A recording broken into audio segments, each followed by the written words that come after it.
Hello everyone, welcome back to the Azure Storage Services tutorial. In this video, we will demonstrate creating a Azure file share storage on the Azure portal. So for that one, let's switch to the Azure portal. So here you can see I'm on the Azure portal, and if I will go on the home page, here you can see this is the storage account which we created for the blob storage, and this was the resource group which we created that time. So now for creating a file share system, what we have to do, first we have to go to the storage account. So for creating a blob storage account, what we have to do, we have to create the containers.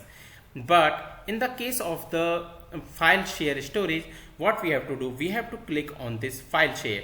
So when you will click on this file share, it will take up a window and it will show if we are already having any file storage. So currently we are not having any. So for doing that, what we have to do, we have to click on this file share, and once I will click on this one, what we have to do, we have to give the name of our file share. So it also take like the small letter. So if I will give the capital letter, it will not allow, and it will say like this name contain only the lower letter, numbers and hyphens. So let's make it as a small letters, and I will give file share.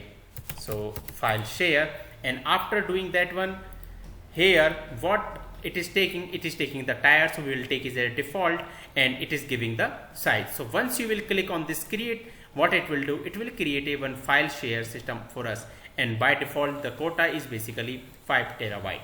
So now when you will click on this one, it will take up us to a window. Through that, what we can do, we even connect this file share with the Windows, even on the Linux or Mac OS. So as per our requirement, what we can do, we can connect this file share system.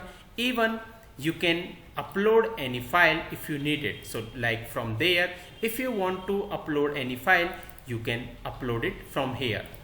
And if you want to create the directory, you can create the directory from here. So for an example, if I want to create the directory, we can create, and through that we can make even a hierarchy, and in that we can do our operation as per our requirement. So .NET directory, if you will go from here, and from here you can upload any file. So this is the way of creating a Azure file storage on the Azure portal. So that's it for this video. If you have any question and doubt, please comment. Thank you.